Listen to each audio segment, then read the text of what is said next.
In the district, one DC council member calling for drastic change at the Office of Unified Communications. The push comes days after the OUC says it's getting some system upgrades. Our Tosin Fakile is in the newsroom with details on these proposed changes. And Tosin, all of this comes after several 911 system outages.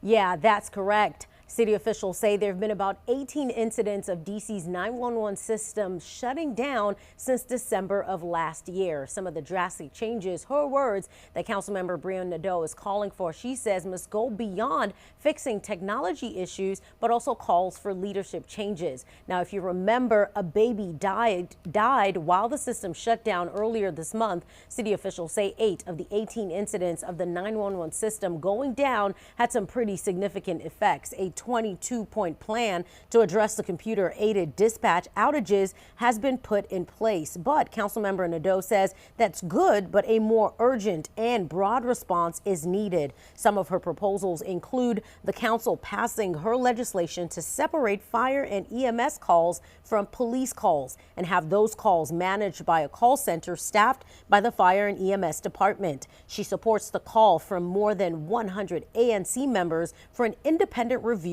of the OUC. She also says increasing salaries and providing more and better training for call takers. She says the agency struggles to find qualified staff, partly because they ask for so much and pay very little. About $50,000, she says, is the starting salary. And lastly, Nadeau is calling on the Committee on Justice and Public Safety to hold a public roundtable and call key city officials to testify. She says they must answer about why things have gone wrong. Now, Nadeau, in this release where she calls for more to be done and calling for this drastic change, also says there needs to be transparency. She says the mayor, city administrator, and the director of the OUC must acknowledge there is a systematic problem and hold weekly meetings to tell people what it is they are doing and if it's working.